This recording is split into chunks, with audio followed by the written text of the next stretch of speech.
الشيطان اللعين الرجيم. بسم الله الرحمن الرحيم. الحمد لله رب العالمين والعاقبة للمتقين والجنة للموحدين والنار للكافرين. الصلاة والسلام والتحية والإكرام على أشرف الأنبياء والمرسلين شفيع المذنبين أنيس الغريبين راحة العاشقين الذي بعثه رحمة للعالمين الملقب بطه وياسين مولانا أبي القاسم محمد. اللهم صل على محمد وآل محمد وعلى أهل بيته الطيبين الطاهرين الغر الميامين المعصومين المظلومين. ولعنة الله على أعدائهم أجمعين من الآن هذا إلى قيام يوم الدين. أما بعد فقد قال الله الحكيم في القرآن الكريم. بسم الله الرحمن الرحيم. إنما وليكم الله ورسوله والذين آمنوا الذين يقيمون الصلاة ويؤتون الزكاة وهم راكعون. صلوات على محمد وآل محمد. اللهم صل على محمد وآل محمد. قرآن مجید کی اس آیت میں اللہ نے اپنی ولایت کا اعلان کیا. سورہ مائدہ کی 55 نمبر کی آیت ہے. پیغمبر اکرم کے ذریعے سے بھی اور قرآن مجید میں بھی دوسری آیات کے ذریعے سے خداوند عالم نے یہ بیان کیا ہے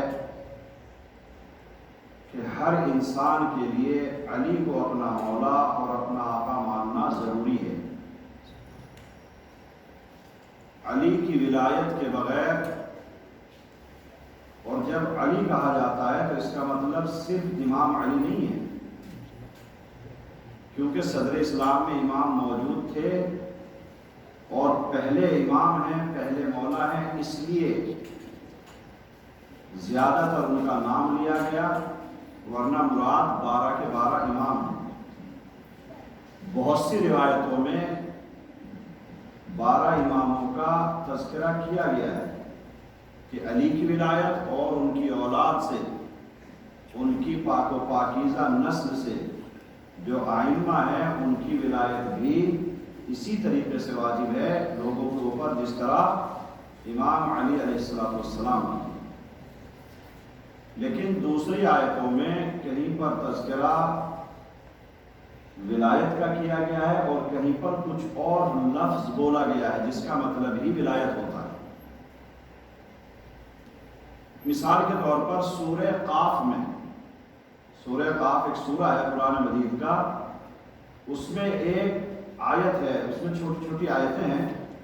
اس میں ایک آیت ہے خداوند عالم نے ارشاد فرمایا وَأَلْقِيَ فِي جَهَنَّمَ كُلَّ كَفَّارٍ عَنِيدٍ. یہ ایک آیت ہے پوری سورہ قاف کی 24 نمبر آیت، 24 نمبر کی آیت. اللہ نے بیان کیا ہے کہ وَأَلْقِيَ فِي جَهَنَّمَ، تم دونوں کے دونوں ڈال دو جہنم میں. القا کا مطلب کیا ہوتا ہے؟ کسی چیز کو ڈالنا یا ڈلیور کرنا یا پہنچانا. تقریر کو اگر کہا جاتا ہے تو اس میں بھی کہا جاتا ہے کہ اس نے اپنی بات پہنچائی. لیکن جب کسی جگہ کا بعد میں تذکرہ کیا جاتا ہے، جیسے یہاں کیا گیا ہے کہ جہنم میں ڈال دو، تو اس کا مطلب ہوتا ہے جیسے اسے دھکا دے دو یا اسے پش کر دو یا دھکیل دو یا پھینک دو. آپ جو بھی معنی لیں ڈیپینڈ کرتا ہے ہماری لینگویج کے اوپر. تو خدا رب عالم نے بیان کیا وَأَلْقِيَ فِي جَهَنَّمَ، تم دونوں کے دونوں ڈال دو. اب یہ دونوں کون ہیں؟ مسلمان کہتا ہے کہ جنت اللہ دیتا ہے، جہنم اللہ دیتا ہے. اگر کسی کو جنت میں ڈالے گا اور بھیجے گا تو اللہ، اگر جہنم میں بھیجے گا تو اللہ. تو اللہ تو ایک ہے. ہمارے یہاں دو کا تصور خدا کے بارے میں کمپلیٹلی شرک ہے، اور سارے اعمال ختم ہو جاتے ہیں. اور یہ اتنا بڑا گناہ ہے کہ سارے گناہ معاف ہو جاتے ہیں، مگر یہ شرک کا گناہ خدا رب العالمین کسی کا بھی معاف نہیں کرے گا. سارے گناہ معاف ہو جائیں گے. اس کی رحمت بہت بڑی. کتنا بھی بڑا گنہگار ہو انسان، اللہ نے وعدہ کیا ہے اگر شرمندہ ہوتا ہے اور اپنے گناہوں سے توبہ کرتا ہے تو خدا معاف کر دیتا ہے، لیکن شرک معاف نہیں کرتا.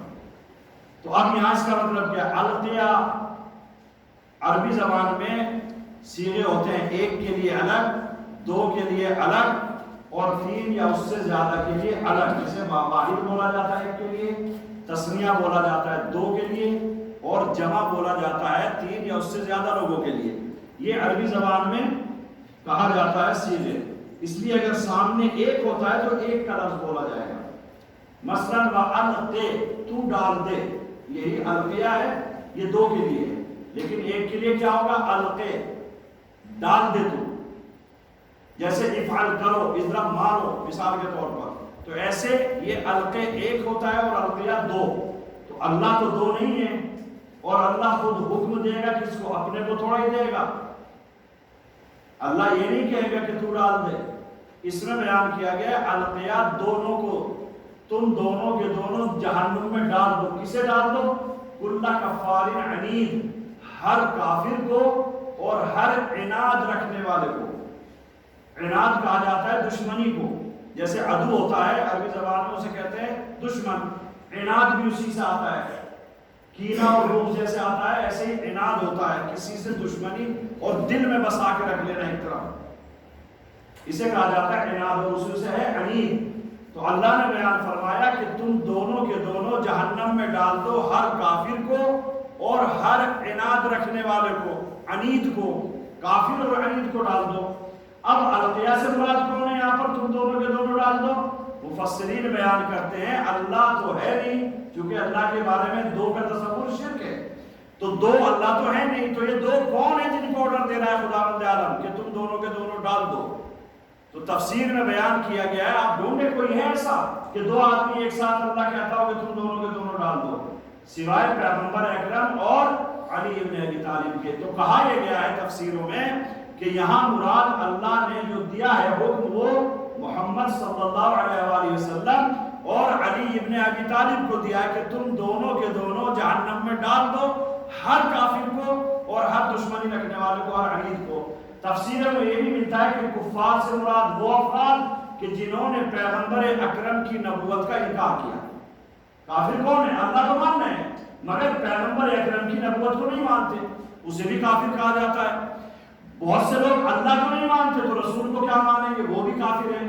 لیکن بہت سے لوگ ہو سکتا ہے کہہ سکتے ہیں کہ ہم اللہ کو مانتے ہیں، جیسے عیسائی ہوتے ہیں، جیسے یہودی ہوتے ہیں، جیسے مجوسی ہوتے ہیں. وہ مانتے ہیں کہ خداوند عالم ہے اور وہ خالق ہے، وہ مالک ہے، اور بہت سے عقیدے جو اسلام میں ہیں وہ بھی اسے بلیو کرتے ہیں، جو سچا مذہب ہے وہ بدلا ہوا نہیں. تو کافر کسے کہا جاتا ہے؟ جو اللہ کو نہیں مانتا اسے بھی.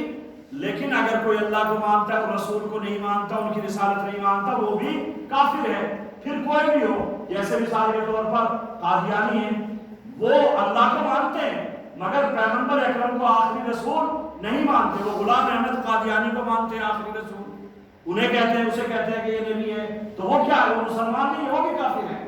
تو کہا یہ گیا ہے کہ پیغمبر اکرم اور علی کو کہ تم دونوں کے دونوں ڈال دو جہنم میں. کس کو؟ کافر کو.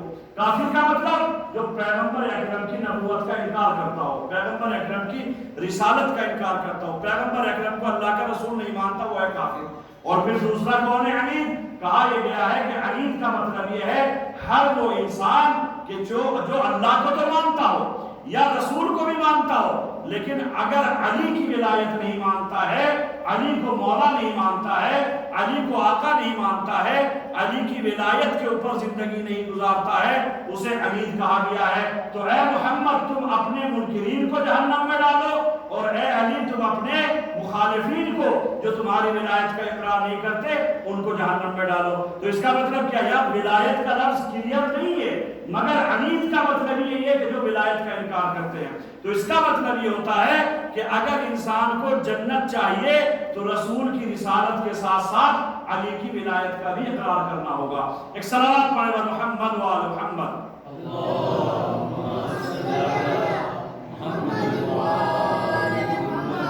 تو بغیر رسالت کے جنت نہیں ہے، اسی طریقے سے بغیر ولایت کی بھی جنت نہیں ہے۔ اب آپ دیکھیے ایک حدیث ہے کہ جو انسان علی کی ولایت کا منکر ہے، علی کی ولایت کا انکار نہیں کرتا، علی کی ولایت کا انکار کرتا ہے، اس کا مطلب کیا ہے؟ وہ اللہ کی بھی ولایت کا انکار کرتا ہے، وہ رسول کی بھی ولایت کا انکار کرتا ہے۔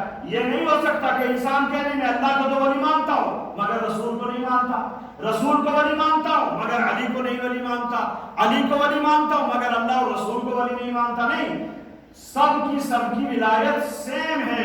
ایک کی بھی ولایت کا انکار کرنا اس کا مطلب یہ ہوتا ہے کہ سب کی ولایت کا انکار کیا، سب کی ولایت کو منع کر رہا ہے، اور سب کی ولایت کرنے کا مطلب کیا ہے؟ اس کا ٹھکانہ جہنم ہے۔ ایک حدیث میں خود پیغمبر اکرم نے ارشاد فرمایا ولایت علی ابن ابی طالب ولایت اللہ، علی کی ولایت اللہ کی ولایت ہے، علی کی ولایت میں اور اللہ کی ولایت میں کوئی فرق نہیں ہے۔ یہ حدیث کلیئر ہے، بہت سے سنی کتابوں میں بھی ملتی ہے، ہمارے شیعہ کتابوں میں بھی یہ حدیث موجود ہے۔ الفاظ یہی ہے ولایت علی ابن ابی طالب ولایت اللہ، علی کی ولایت اللہ کی ولایت ہے۔ وحبہ عبادت اللہ، علی کی محبت اللہ کی عبادت ہے۔ حدیث کے الفاظ ہیں، محبت کے بارے میں حدیثیں اور بھی ہیں امام علی کی، مگر اس روایت میں جو الفاظ ہیں وہی میں آپ کو سنا رہا ہوں۔ علی کی ولایت اللہ کی ولایت، حبہ عبادت اللہ، علی کی محبت اللہ کی عبادت ہے۔ اب آپ سوچئے، لوگ سمجھتے ہیں نماز روزہ نہیں، یہ عبادتیں ہیں اللہ کی، مگر اس کے علاوہ بھی ہے علی کی محبت اپنے دل کے اندر بسانا، یہ بھی اللہ کی عبادت ہے۔ اور اگلا جملہ خالی یہ نہیں ہے کہ دلوں میں بسا کے رکھ لو۔ بہت سے لوگ کہتے ہیں ارے ہمارے دلوں میں علی پلتے ہیں، ہمارے دلوں میں علی دھڑکتے ہیں، ہمارے دلوں میں، ہماری سانسوں میں، ہماری روح میں، ہماری جان میں، ہمارے تن بدن میں، ہماری زندگی میں، ہماری زندگی کے ہر لمحے میں علی ہے۔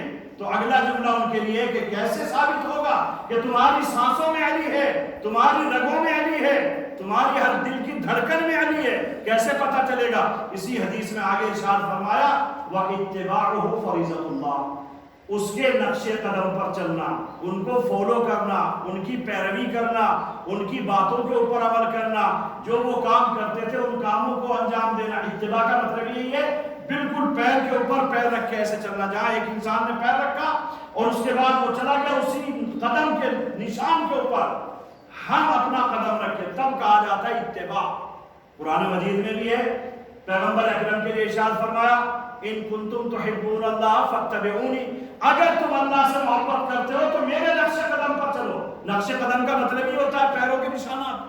تو اگر اللہ سے محبت ہے تو میرے نقش قدم پر چلو۔ تو یہاں پر بھی اتباع یہی ہے، وَاتِّبَاعُهُ فَرِيضَةُ اللَّهِ، علی کے نقش قدم پر چلنا اللہ کی عبادت ہے، فریضہ ہے، واجب ہے۔ تو اس کا مطلب یہ نہیں ہوتا کہ اگر علی ادھر کو چلیں اور ہم ادھر کو چلیں اور پھر کہیں کہ علی ہمارے ہیں، ہم کہیں کہ علی کو ہم مولا مانتے ہیں، علی کہتے ہیں کہ تلوار روکو اور ہم کہیں نہیں تو چلائیں گے، علی کہیں نہیں سو جاؤ اور ہم کہیں نہیں تو جاگیں گے، علی کہے تم عبادت کرو اور کو کہ ہم تو نہیں کھیلیں گے۔ تو اس کا مطلب کیا ہوا؟ علی صرف زبانوں کے اوپر ہے، دلوں میں نہیں دھڑکتا ہے۔ جب دلوں میں علی دھڑکے گا تو علی کے نقش قدم پر چلنا واجب ہو جاتا ہے۔ ایک صلوات پڑھیں بر محمد و آل محمد۔ اللہم صلی علی محمد و آل محمد۔ واتباعہ فریضۃ اللہ واولیاءہ اولیاء اللہ۔ اب آئیے دیکھیں کتنا بڑا انسان کو انعام مل جاتا ہے، کتنا بڑا انسان کو تمغہ مل جاتا ہے، میڈل مل جاتا ہے اگر انسان علی کو ولی مانتا ہے۔ پیغمبر اکرم نے ارشاد فرمایا وہ اولیاء، علی کو دوست رکھنے والے، علی سے محبت کرنے والے، علی کی ولایت کا اقرار کرنے والے، اولیاء اللہ۔ یہ کون ہے؟ یہ اللہ کے دوست ہیں۔ اگر ہمیں یہ چاہیے کہ ہم اللہ کے دوست بنیں تو علی کی ولایت اپنے دلوں میں بسانا ہوگی۔ علی کی ولایت کا اقرار کرنا ہوگا، علی کی ولایت کے مطابق زندگی گزارنی ہوگی۔ اگر علی کے حکم کے خلاف ہم زندگی گزاریں گے تو پھر علی ہمارے مولا نہیں، جب علی ہمارے مولا نہیں ہوں گے تو ہم اللہ کے دوست بھی نہیں ہیں، اور اللہ کسی کی خاندانی یا کسی کی نسل یا وہ اولاد یا باپ یا بیٹا ایسا کوئی سلسلہ اللہ کے بارے میں ہے ہی نہیں۔ اس کے یہاں اگر محبت ہے، اس کے یہاں اگر ولایت ہے، اگر اس کے یہاں دوستی ہے تو وہ ایمان کی بنیاد پر ہے۔ اور یہاں پر بتا دیا گیا کہ علی کو ولی ماننے والے، علی کو اپنا آقا ماننے والے اللہ کے دوست ہیں۔ وَأَعْدَاؤُهُ أَعْدَاءُ اللَّهِ، اور جو علی کے دشمن ہیں، کلیئر حدیث کے الفاظ، جو علی کے دشمن ہیں وہ اللہ کے دشمن ہیں۔ اللہ کی دشمنی خالی ایسے نہیں ہے، کبھی کبھی ایسا ہو سکتا ہے کہ انسان اللہ کے لیے نمازیں پڑھ رہا ہے، روزے رکھ رہا ہے، حج بھی کر رہا ہے، خیرات بھی کر رہا ہے، لیکن اگر علی سے دشمنی رکھتا ہے تو خداوند عالم کہتا ہے کہ یہ اعمال سب اپنے پاس رکھو، تمہارے اعمال کی مجھے ضرورت نہیں ہے، تمہاری نمازوں سے میں خدا نہیں بنوں گا، تمہارے روزوں سے میری خدائی بڑی نہیں ہوگی، تمہارے حج اور زکوٰۃ دے دینے سے میری خدائی میں چار چاند نہیں لگیں گے۔ لیکن ہاں اگر علی کی ولایت کے ساتھ یہ سب کچھ لاؤ گے تو پھر ذرہ بھی ہوگا تو اسے آفتاب بنا دوں گا، اگر تھوڑا عمل ہوگا تو اسے بہت زیادہ سمجھ کے قبول کروں گا۔ ایک صلوات پڑھے محمد و آل محمد۔ اللہم صلی علی محمد و آل محمد۔ نعرہ حیدری۔ اگر ولایت کے ساتھ اعمال آئیں گے تو مختصر عبادت اللہ کی نگاہ میں بہت بڑی عبادت کہلائے گی، اور اگر بغیر ولایت کے عبادت جائے گی تو چاہے کتنی بھی بڑی ہو وہ اللہ کی نگاہ میں کچھ نہیں ہے۔ اس لیے ایک حدیث آپ دیکھیے گا، پیغمبر اکرم نے ارشاد فرمایا کہ اگر کوئی انسان اتنی بڑی عمر پالے جتنی حضرت نوح کو ملی ہے، کتنے ہزار سال کے قریب حضرت نوح نے زندگی گزاری، آج تصور ہے کوئی 1000 سال زندہ رہ سکتا ہے آج کی دنیا میں؟ 100 سال کوئی زندہ رہ لے تو علاقوں میں اس کے تذکرے ہوتے ہیں کہ بھائی اس نے سینچری لگا دی ایج کی، عمر کے 100 سال پورے کر لیے۔ بہت سے لوگ ریکارڈ میں آ جاتے ہیں کہ اس نے 100 سال کروس کر دیے، تو 1000 سال تو بہت زیادہ ہے۔ اگر کوئی انسان 1000 سال یعنی نوح جیسی عمر زندگی گزارے اس دنیا میں، اور پہاڑ جتنا سونا خداوند عالم کی راہ میں خیرات کرے، صدقہ دے، لوگ صدقہ بھی دیتے ہیں نا تو کتنا نکلتا ہے؟ اگر میری جیب میں 1,00,000 شلنگ ہے تو 500 یا 200 ہی نکلیں گے، زیادہ زیادہ 1000 نکل جائیں گے۔ کوئی 1,00,000 کے 1,00,000 تو صدقہ دینے سے رہا، کوئی اتنا بڑا جگرا نہیں رکھتا ہے آج کی دنیا میں، سب کتنے بھی اللہ والے ہوں۔ لیکن یہاں پیغمبر اکرم بیان فرماتے ہیں پہاڑ جتنا سونا، ابھی آپ دیکھیں گے جو جہاں کان ہوتی ہے سونے کی، ابھی کتنا سونا ہے پتہ نہیں ہے، بہت سے لوگ اسٹیمیٹ لگاتے ہیں کہ اتنا ہوگا ادھر پہاڑی کے اندر، مگر اللہ نے کہا پہاڑ جتنا سونا، احد کا پہاڑ جو مکے میں، اتنا سونا اللہ کی راہ میں خیرات کر دے، صدقہ دے دے، غریبوں میں بانٹ دے، دین اسلام کی خدمت کرے۔ اس کے بعد میں 1000 حج پیدل پیروں کے اوپر چل کر 1000 حج انجام دے، عبادت نوح جتنی نوح کی عمر کی عبادت کرتا رہے، پہاڑ جتنا سونا خیرات کر دے، 1000 سے زیادہ حج پیدل انجام دے۔ اس کے بعد صفا اور مروہ میں اس کے درمیان میں مظلومانہ قتل ہو جائے۔ دیکھیے ایک چیز ہے اسلام میں، اگر کوئی انسان مظلومانہ قتل ہو جاتا ہے تو خداوند عالم کی نگاہ میں اس کا رتبہ بہت بلند ہو جاتا ہے۔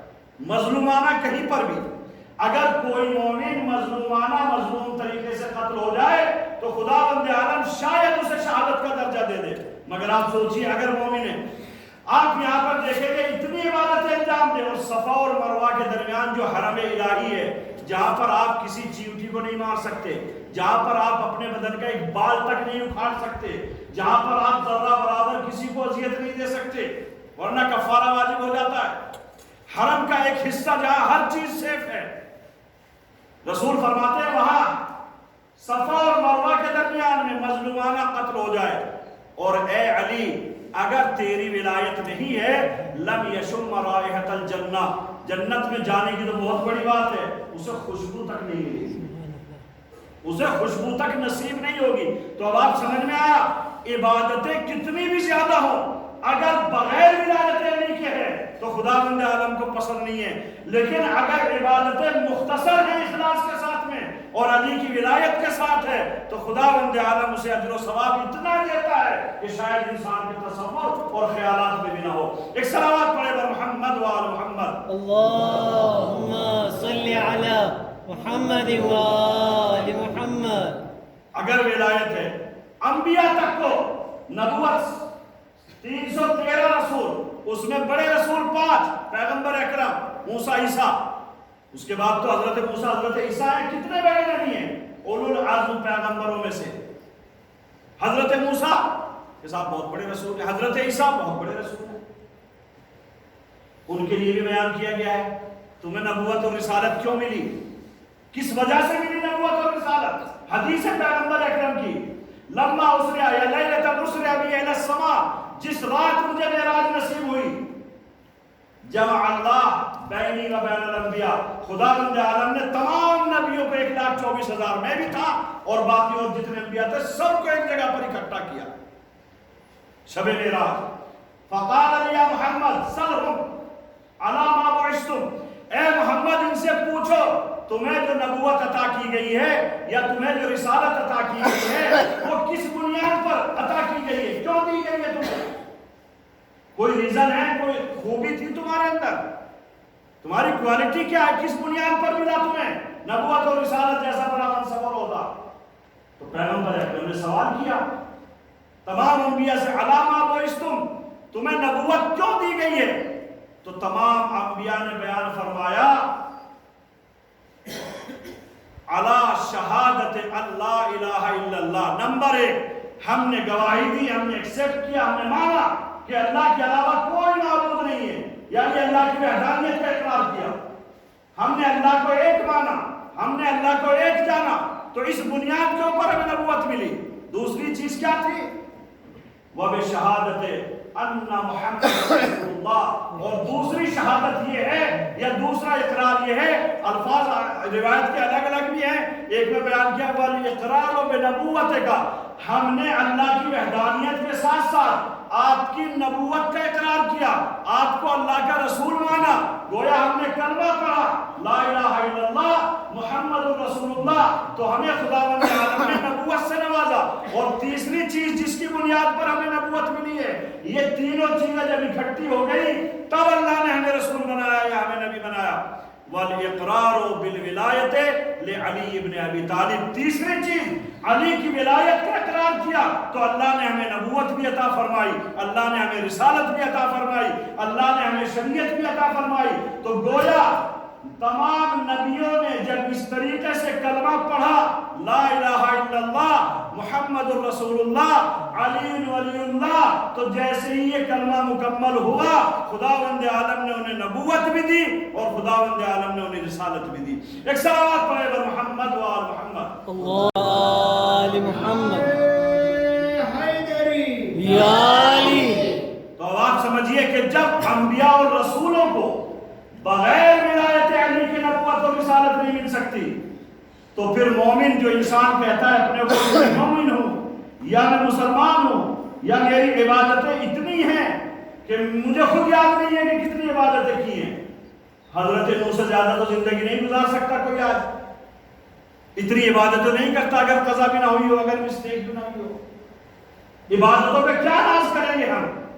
عبادتوں کا تو مطلب یہ ہے کہ ہاں ہمارے دل میں علی بس رہے ہیں، ہم اللہ کو مانتے ہیں، لیکن حقیقت یہ ہے کہ اللہ کی وحدانیت اور پیغمبر اکرم کی رسالت تب تک مکمل نہیں ہوتی جب تک علی کی ولایت نہ ہو، اور اس کی گواہی قرآن مجید نے دی ہے۔ ولایت کا اعلان ہوتے ہی اللہ نے کہا دین مکمل ہو گیا، دین کمپلیٹ ہو گیا۔ اس کا مطلب کیا ہے؟ لوگ پہلے لا الہ الا اللہ کہتے تھے، محمد رسول اللہ کہتے تھے، مگر جب تک ولایت علی کا اقرار نہ کیا تب تک ان کا دین مکمل نہیں ہوا۔ ورنہ جہاد بھی کیا ہے صحابیوں نے، نمازیں بھی پڑھی ہیں صحابیوں نے، زکوٰۃ بھی ادا کی ہے صحابیوں نے، حج بھی کر کے آ رہے ہیں صحابی، پیغمبر اکرم کے اوپر جان چھڑکنے کو تیار تھے صحابی، مگر اس کے باوجود دین کمپلیٹ کب ہوتا ہے؟ دین مکمل ہوتا ہے جب علی کی ولایت کا اعلان ہوتا ہے۔ اور اللہ کی نعمتیں بھی مکمل ہوتی ہیں. اس کا مطلب کیا ہے؟ دنیا کی نعمتیں کھانا پینا نہیں ہے. کھانا پینا ہوتا تو ہر روز نئی نئی نعمتیں ایجاد ہوتی ہیں. خداوند عالم نئی نئی نعمتیں پیدا کرتا ہے. یہ نعمت مکمل کب ہوئی ہے؟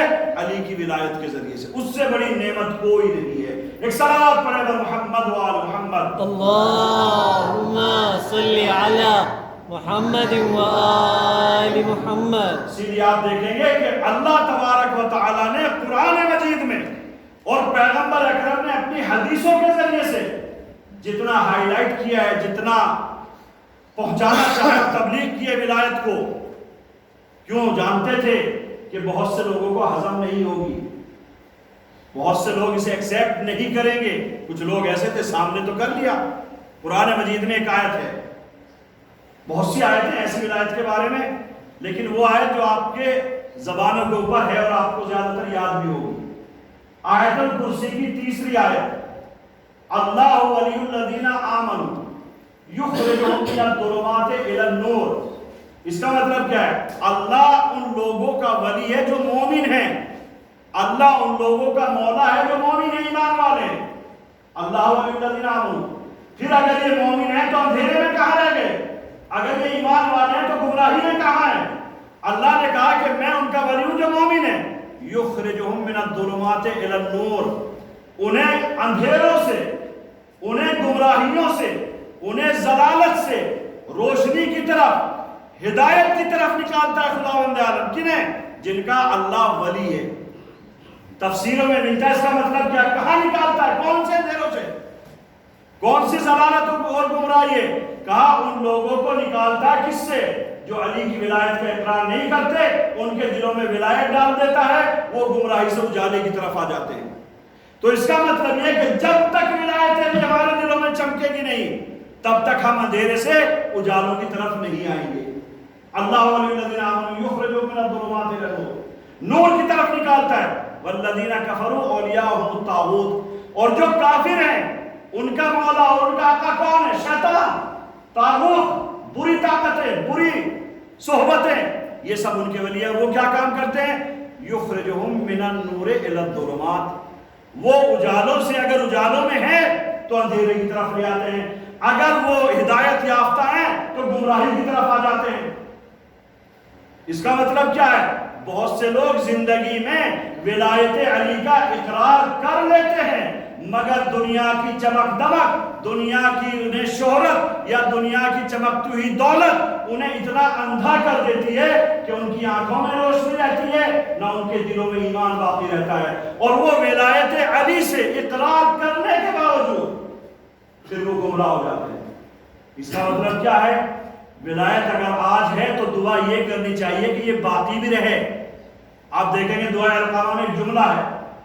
دعائے القامہ جب آپ پڑھتے ہیں اس میں ایک جملہ ہے، پروردگار وَاجْعَلْنِي مَوْلَايَ مِنْ شِيَّةِ مُحَمَّدٍ وَعَلِيٍّ وَفَاطِمَةٍ وَالْحَسَنِ وَالْحُسَيْنِ وَذُرِّيَّتِهِمُ الْمُنْتَجَبَةِ.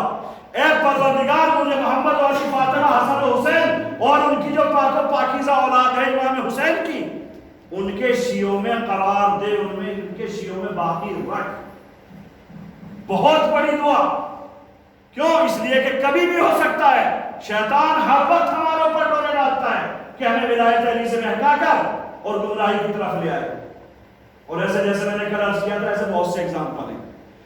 خوارج کا ایک گروپ علی سے جنگ کرتا ہے. کون تھے؟ جنگ صفین میں سب علی کے ساتھ تھے، لیکن جنگ صفین میں دھوکہ کھا گئے اور علی کے مخالف ہو گئے، اور اتنے بڑے مخالف ہوئے کہ علی سے جنگ تک کی ہے. اور آپ کو معلوم ہے قرآن میں اللہ نے پیغمبر اکرم کے ذریعے سے کتنے اعلان کیے، علی تجھ سے جنگ کرنے والا مجھ سے جنگ کرتا ہے. تو اس کا مطلب کیا ہوا؟ جو پیغمبر اکرم سے جنگ کرے گا وہ اللہ سے جنگ کرے گا. آج علی کی سپورٹ میں تھے، جنگ نہروان میں علی کے مخالف آ گئے. تو اس کا مطلب کیا ہوا؟ اب یہ نور سے گمراہی کی طرف آ گئے. اس میں شبر بھی موجود تھا، اس میں محمد ابن اشعث بھی موجود تھا، اس میں اشعث ابن قیس بھی موجود تھا، اس میں عبد الرحمن ابن ملجم بھی تھا.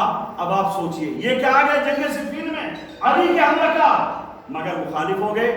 آیت کی تفسیر مل گئی ہمیں کہ جن کا طاغوت ولی ہے ان کا دشمن کون ہے؟ وہ کیا کرتا ہے؟ وہ روشنی سے اندھیروں کی طرف. لیکن جن کا ولی اللہ ہے انہیں ہدایت کی طرف لے کے آتے ہیں. ایسے کربلا میں اگزامپل ملتے ہیں. امام حسین علیہ السلام نے ولایت علی کی مکمل تفسیر کربلا میں بھی بیان کی. زہیر قین کو بلایا, زہیر قین فوراً آ گئے, ہدایت مل گئی, گمراہی سے آگے ہدایت کی طرف, اندھیروں سے آگے اجالوں کی طرف. مگر دوسرے لوگ یہ پہنچ گئے کہاں؟ اجالوں سے اندھیروں کی طرف. جناب زہیر ابن قین, جناب حبیب ابن مظاہر اور دوسرے لوگوں کو بھی امام حسین علیہ السلام نے 2-3 لوگوں کو خط لکھے, مگر پہنچے کون؟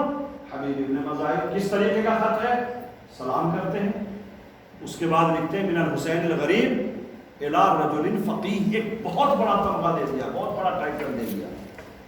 امام, ہم عام آدمی کسی کو فقیہ کہتے ہیں تو اس کی تقلید کر دیتے ہیں. اگر ہم نے کسی کو فقیہ مان لیا تو ہم اس کے نقش قدم پر چلتے ہیں, اس کی باتوں کو فالو کرتے ہیں. مگر امام اگر کسی کو فقیہ بلا دے تو آپ سوچیے اس کا مرتبہ کتنا بلند ہے, وہ بھی فرزند رسول امام حسین جیسا انسان. من حسین الغریب الی رجل فقیہ, ایک مرد مجاہد اور فقیہ انسان کی طرف یہ خط. اور آپ کو معلوم ہے سلام لکھنے کے بعد لکھتے ہیں کہ حبیب جیسا کہ تمہیں معلوم ہے یا معلوم ہونا چاہیے کہ میں کربلا میں موجود ہوں. چاروں طرف سے دشمنوں نے گھیر لیا ہے, چاروں طرف دشمنوں کی فوج موجود ہے. آپ کو معلوم ہے 2 محرم کو امام حسین کربلا میں پہنچے, 3 محرم سے یزیدی لشکر آنا شروع ہو گیا. جو ہر کا لشکر تھا وہ تو امام حسین کے ساتھ میں موجود تھا. 3 محرم کو عمر ابن سعد 4000 کا لشکر لے کر آیا. 4 محرم کو شمر بن زنجوشن 4000 کا لشکر لے کر آیا. اور جب یہ لشکر آیا تو آپ کو معلوم ہے جناب زینب نے یہ سنا تھا, جناب زینب کو یہ معلوم تھا کہ میرے بھائی کے قاتل کا نام شمر ہوگا. مگر 4 محرم تک جناب زینب کو یہ ڈھارس تھی کہ شمر نام کا کوئی یہاں پر موجود نہیں ہے جو میرے بھائی کا قاتل بنے گا. مگر جیسے ہی 4 محرم کو شمر اپنا لشکر لے کر آیا ہے اور ایک سختی کے ساتھ خط عمر سعد کے نام بھی لے کر آیا ہے جس میں یہ موجود تھا کہ اگر عمر ابن سعد حسین کو قتل کرنے میں کچھ کوتاہی کرتا ہے تو تم اسے سسپینڈ کر کر پوری فوج کے سردار بن جانا. اور یہ اس نے دھمکی بھی دی عمر ابن سعد کو کہ یا تو تم آگے بڑھو ورنہ یہ خط میرے پاس موجود ہے. عزادارو, جب جناب زینب نے یہ سنا وہ پوچھتی تھی اب کون آیا ہے, اب کون آیا ہے. شمر کا نام سنا تو ایک مرتبہ حسین سے آ کر کہا اے بھیا کیا تم بھی اپنے کسی ساتھی کو, کیا تم بھی اپنے کسی دوست کو نہیں بلا سکتے ہو, کسی کو تو بلاؤ کہ جو ہماری مدد کے لیے آ جائے. عزادارو, بس یہی فقرہ جناب مظلوم کربلا نے جناب حبیب ابن مظاہر کے لیے تحریر فرمایا. اے حبیب, تمہیں معلوم ہے کہ ہم کربلا میں لشکر اعداء میں گھرے ہوئے ہیں اور میں تمہیں کبھی مدد کے لیے نہ پکارتا, مگر کیا کروں میرے ساتھ اہل حرم بھی موجود ہیں. زینب نے گزارش کی ہے, زینب نے کہا ہے کہ کسی کو بلاؤ تو میں نے تمہیں خط لکھا ہے, جتنا جلدی ہو سکے اپنے کو عصر عاشور سے پہلے کربلا میں پہنچا دو, لیکن اگر تاخیر ہو گئی تو پھر محشر میں ملاقات ہوگی. والسلام کہہ کر خط بھیج دیا. عزادارو, جب یہ خط جناب حبیب ابن مظاہر تک پہنچا ہے تو تاریخ یہ بتاتی ہے, یہ نقل کیا گیا ہے کہ حبیب ابن مظاہر پریشان ہو گئے اور شش و پنج میں کبھی ادھر جاتے ہیں کبھی ادھر جاتے ہیں. زوجہ نے پوچھا اے حبیب آخر پریشانی کا سبب کیا ہے؟ کہا میرے مولا نے خط بھیجا ہے, مدد کے لیے پکارا ہے. زوجہ نے کہا تو پھر تم نے کیا سوچا ہے؟ کہا تمہاری فکر لاحق ہوتی ہے, اگر میں چلا گیا میرا گھر برباد ہو جائے گا, میرے بچے اسیر کر لیے جائیں گے, تم بیوہ ہو جاؤ گی.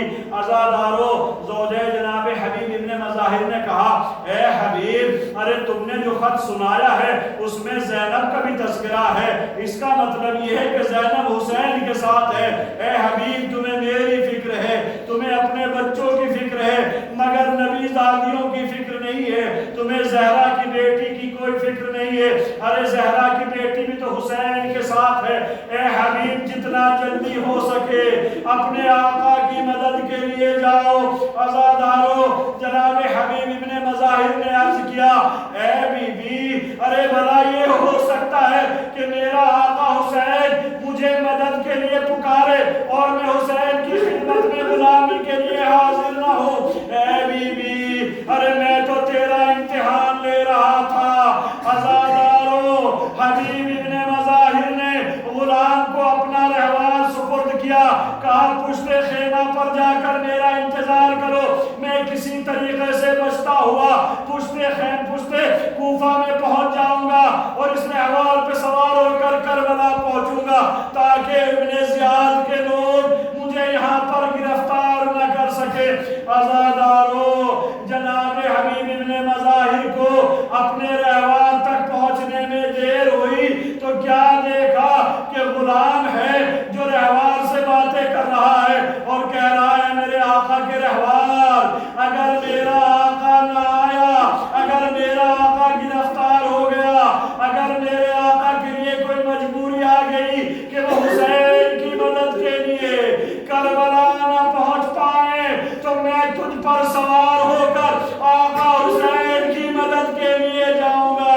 عزادارو، یہ گفتگو حبیب نے سنی، غلام سے کہا تو نے اپنے آقا کو راضی کر دیا، جا میں نے تجھے راہ خدا میں آزاد کیا۔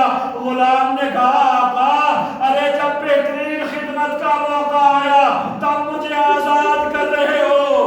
اے میرے آقا، ارے میں بھی آپ کے آقا کے اوپر اپنی جان قربان کرنے کے لیے کربلا جانے کا ارادہ رکھتا ہوں۔ عزادارو، حبیب گھوڑے پر سوار ہوئے، غلام بھی پیچھے پیچھے روا دوا۔ ذرا سوچو حسین کی محبت نے غلام کے اندر کتنی طاقت بھر دی ہوگی کہ حبیب تو رہوار کے اوپر سوار ہے مگر وہ پیچھے دوڑا کربلا تک، حسین تک اپنے کو پہنچا دیتا ہے۔ عزادارو، کربلا کی زمین کے اوپر جب ریگ اڑی ہے، جب خاک اڑتی ہے، گرد و غبار اڑی تو جناب زینب نے پوچھا ارے یہ کون آ رہا ہے جو حسین کی طرف گھوڑے کو دوڑائے ہوئے ہے؟ حسین کے قریب آ کر جناب حبیب نے سلام کیا، فضا نے جا کر بتایا اے میری شہزادی، ارے حسین نے حبیب کو خط لکھا تھا، حبیب حسین کی مدد کے لیے آ گئے، پر جناب زینب نے ایک مرتبہ فضا سے کہا اے اماں فضا، ارے جاؤ حبیب سے میرا سلام کہہ دو۔ عزادارو، جناب زینب نے کہا فضا سلام کے ساتھ ساتھ حبیب کا شکریہ بھی ادا کر دینا، کم سے کم انہوں نے ہماری آواز کے اوپر لبیک کہی۔ عزادارو، جب جناب حبیب تک شہزادی کا پیغام پہنچا، سر میں خاک کو اڑا کر کہا ہائے یہ مظلومی، ابھی آقا زادیاں اپنے غلام کو سلام کہتی ہیں۔